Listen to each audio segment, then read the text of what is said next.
Bonjour, c'est Louise d'Educomondo, et bienvenue dans notre projet STEAM, numéro 10, appelé « Lampe de bureau ». Il s'agit de l'édition enseignant, dans laquelle nous prêtons attention aux explications techniques et pédagogiques. Nous donnons également des conseils de gestion de classe, afin de rendre vos cours STEAM amusants et passionnants. Je tiens à vous rappeler que ceci est pour le professeur STEAM débutant absolu. Aucune connaissance préalable en programmation ou en électronique n'est requise. Nous appelons ce niveau le niveau explorateur.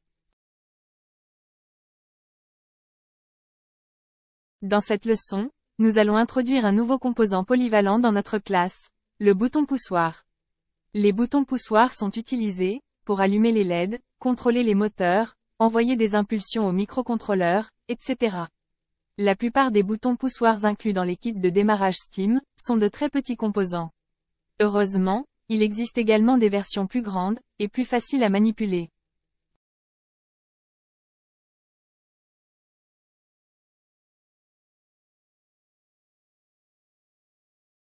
Regardons l'apparence physique. Ce bouton poussoir a 4 pattes.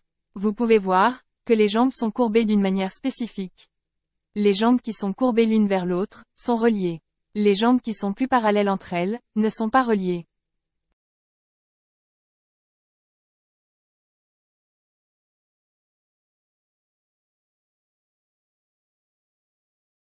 Sur le tableau blanc, vous pouvez dessiner ces jambes et montrer ce qui se passe lorsque le bouton est enfoncé. Lorsqu'il est poussé, une connexion est établie entre la paire de jambes parallèles. Il est important de s'en souvenir, car vous pouvez facilement installer un bouton dans le mauvais sens.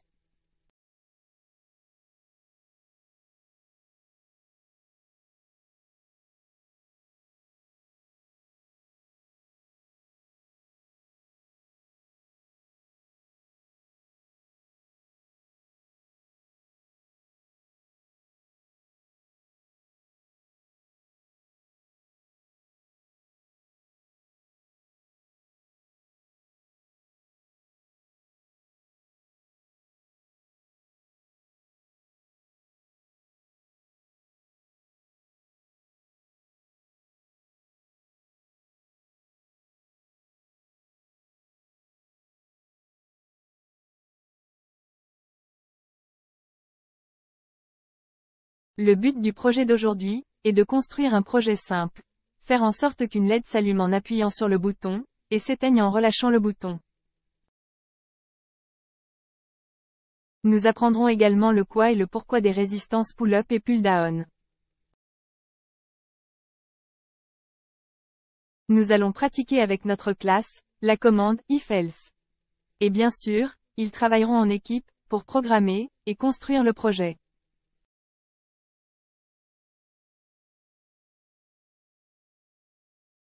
Parfois, vous pouvez espérer que, pour vos élèves, cela ne fonctionnera pas. Car ils devront être critiques sur ce qu'ils ont construit, et penser logiquement pour trouver leur erreur. C'est à ce moment-là, qu'ils commencent vraiment à apprendre.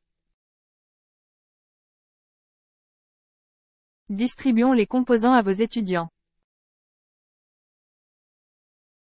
Le microcontrôleur et la plaque d'essai. Cette fois, nous allons utiliser un clone bon marché, histoire de vous montrer que vous avez le choix. Un bouton poussoir, une LED.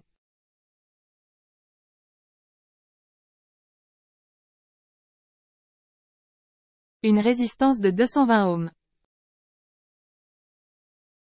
Une résistance de 10 000 ohms. 4 straps, un rouge et un noir, à aligner avec le codage couleur standard pour le positif et le négatif. Et 2 blancs.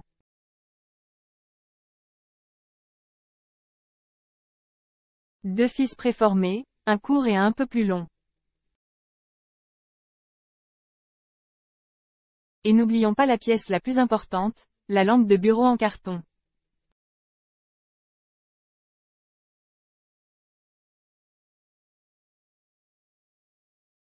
Avant que votre classe puisse commencer à construire le projet, nous devons expliquer le quoi et le pourquoi des résistances pull-up et pull-down.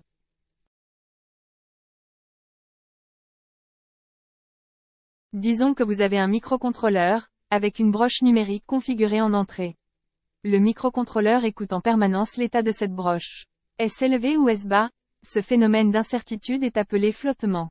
Pour éviter ces changements aléatoires entre high et low, une résistance pull-up ou pull-down garantit que la broche est dans un état high, ou low, et pas dans cet état intermédiaire d'incertitude, causé par le bruit électromagnétique externe dans l'air.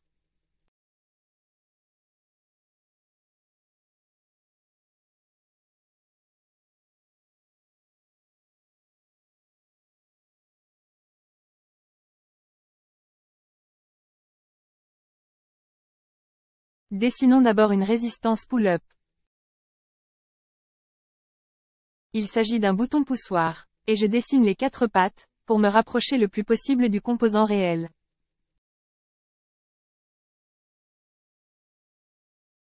La broche de gauche est connectée à 5 volts du microcontrôleur via une résistance de 10 000 ohms.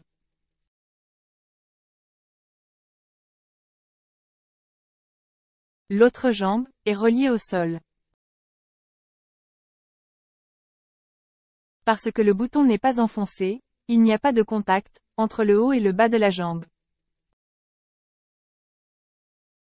On va écouter l'état du bouton, en rajoutant une connexion depuis la broche en haut à droite, reliée aux 5 volts, car ces pattes sont reliées entre elles.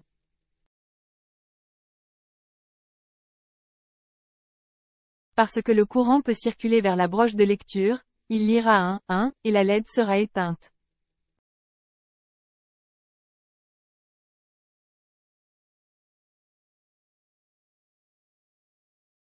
Lorsque vous appuyez sur le bouton, le circuit est fermé et le courant ira à la terre. La lecture de la broche deviendra 0, et la lampe s'allumera.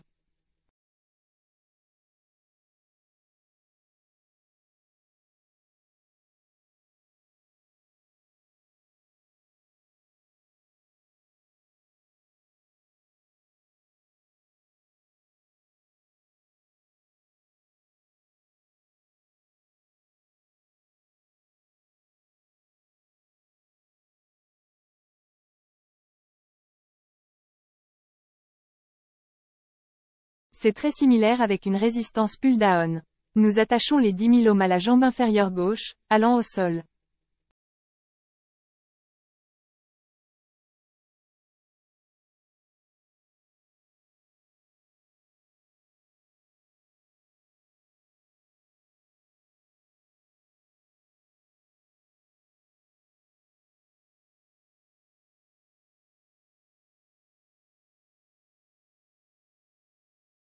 Lorsque le bouton n'est pas enfoncé, il n'y a pas de courant, et une broche numérique lira 0, pendant que la LED est éteinte.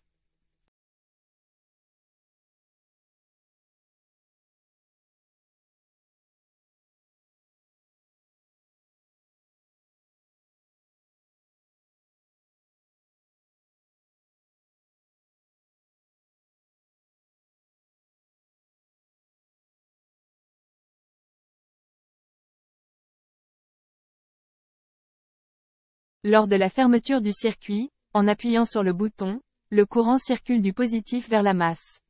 La broche de lecture captera cela comme un 1, et la LED s'allumera.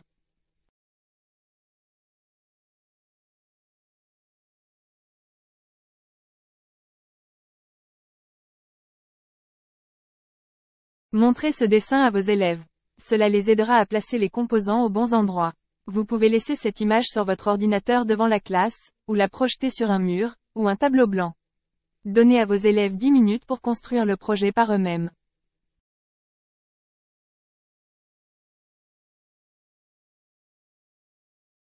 Commençons à construire. Les pattes du bouton poussoir doivent être placées correctement. Ils sont assez petits, et vos élèves doivent se rappeler où se trouvent les jambes bouclées.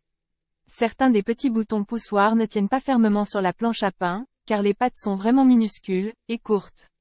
Nous utilisons un bouton plus gros pour faciliter l'affichage. Nous connectons la résistance pull-up de 10 000 ohms à la jambe inférieure gauche du bouton, et la connectons à l'alimentation 5 volts du microcontrôleur.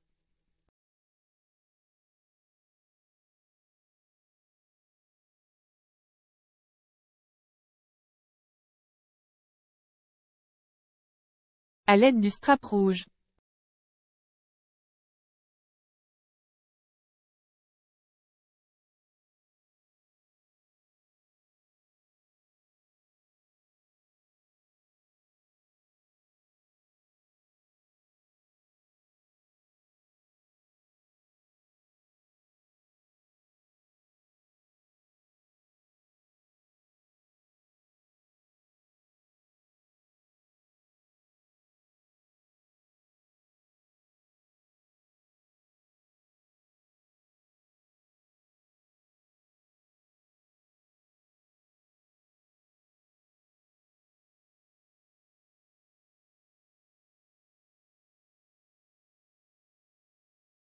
La jambe inférieure droite est reliée au rail au sol.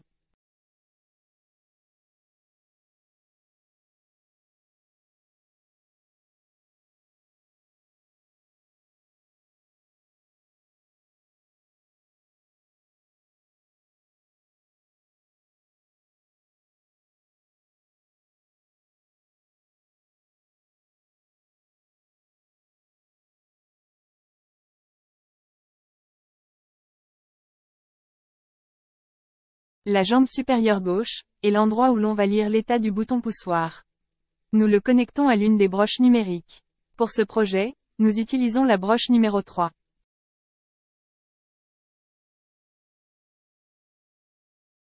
Nous pouvons maintenant connecter le rail de masse à la broche de masse de l'Arduino.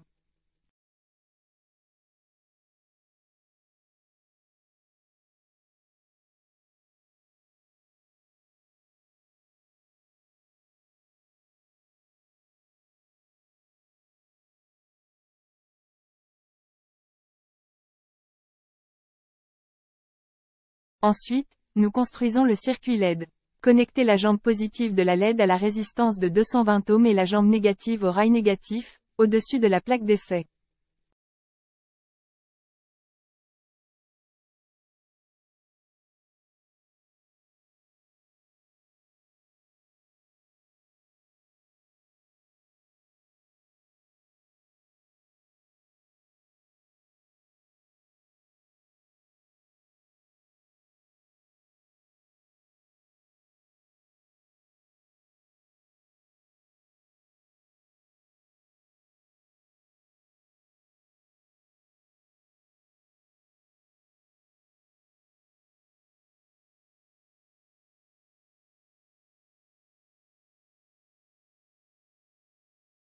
Parce que la LED sera alimentée par une broche numérique, nous connectons la jambe positive à la broche numéro 9.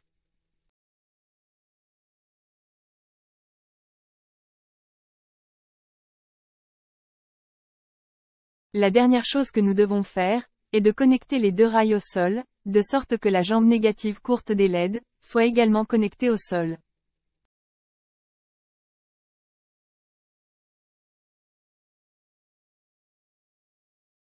Demandez à vos élèves de connecter le microcontrôleur à leurs ordinateurs, et laissez-les ouvrir l'environnement de développement intégré Arduino. En haut, ils doivent créer un nouveau croquis, appelé « Lesson 10 Desklamp ». C'est aussi le bon endroit pour déclarer vos variables. Nous avons deux broches numériques, auxquelles nous voulons donner un nom. La broche qui écoute l'état du bouton poussoir sera le button pin. Donc, int button pin égale 3.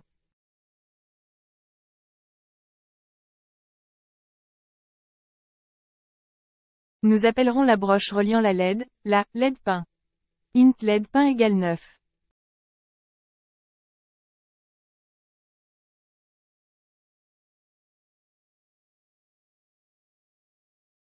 Comme nous aurons besoin de capturer l'état du bouton poussoir, qu'il soit enfoncé ou non, nous déclarons également une variable appelée button value.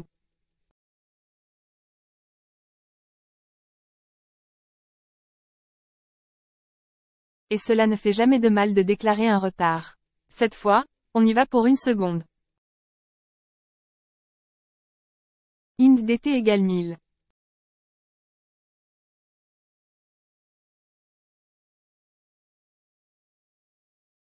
Dans la section de configuration, nous initialisons nos broches numériques, en utilisant la commande pinMode. PinMode est, entre parenthèses, LED pin, output.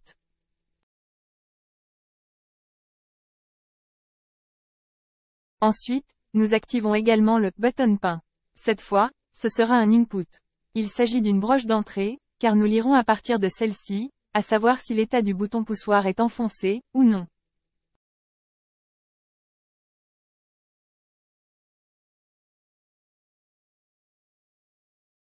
Nous voulons également vérifier notre projet sur le moniteur série. Nous devons également démarrer cela avec une commande, serial. Begin. Et entre parenthèses, le débit en beau 9600.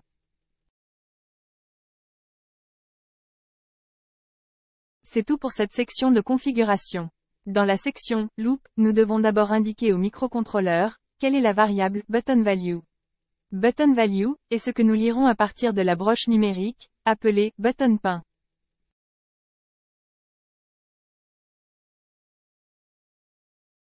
Donc, button value équivaut à un digital read, et entre parenthèses, à partir du button pin.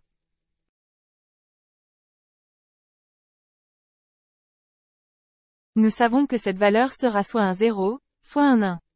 Ici, nous pouvons utiliser la commande if-else.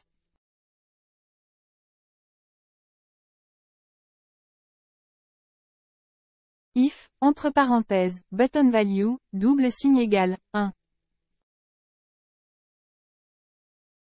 Fermez les accolades, et ouvrez les accolades. Notez que nous utilisons un double signe égal. Nous vérifions si la valeur est égale à 1. Nous ne fixons pas la valeur à 1. Assurez-vous que vos élèves comprennent très bien la différence. Entre accolades, nous incluons l'action qui se produira, si la valeur du bouton est égale à 1. Cette action est un digital write sur le LED pin, et nous le mettons sur l'eau.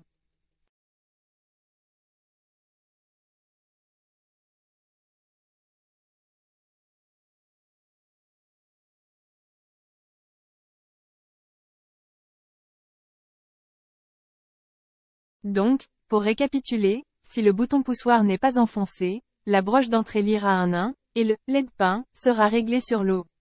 D'autre part, au moment où nous appuyons sur le bouton, la broche d'entrée lira un 0, et le LED pin sera réglé sur high.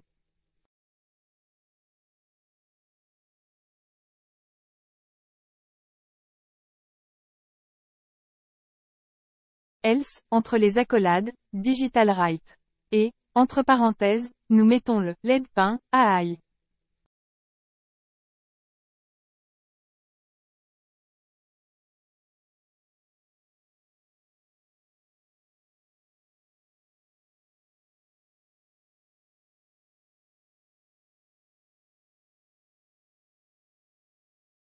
Parce que nous voulons également voir la valeur de la broche d'entrée, sur le moniteur, nous ajoutons les commandes d'impression suivantes, serial.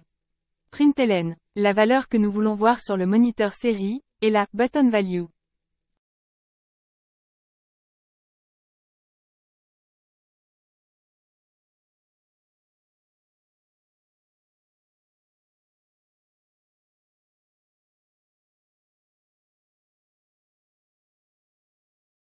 Et pour ralentir cela, afin que nous puissions réellement surveiller ce qui se passe, tout en appuyant sur le bouton, nous ajoutons un délai d'1 seconde. Lorsque nous n'appuyons pas sur le bouton, les valeurs sont des 1. Lorsque nous appuyons sur le bouton, la valeur passe à 0 et la lumière s'allume.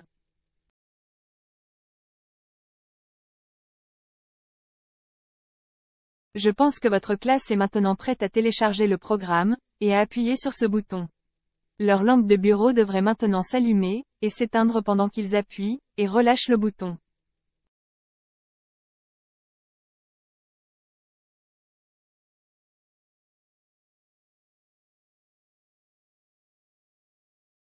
Si cela ne fonctionne pas avec certains groupes, dites-leur de ne pas paniquer.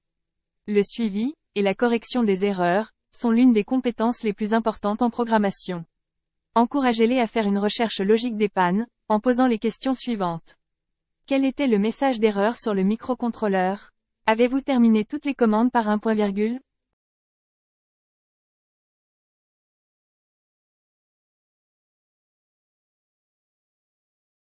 Avez-vous correctement orthographié toutes les commandes?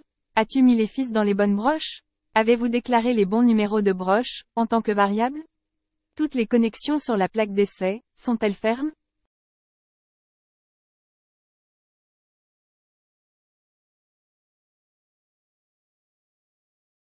Ou peut-être, que certains composants sont cassés?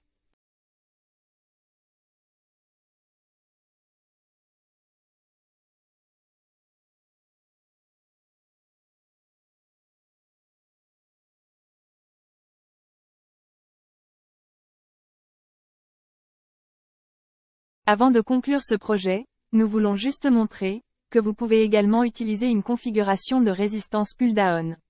Le résultat est le même.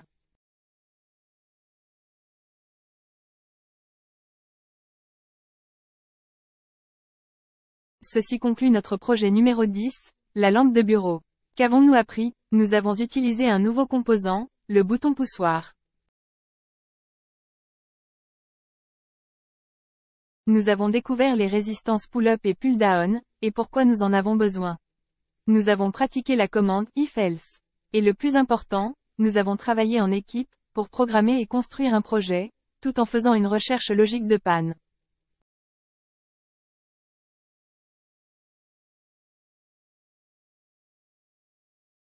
J'espère que vous et votre classe avez apprécié cette leçon.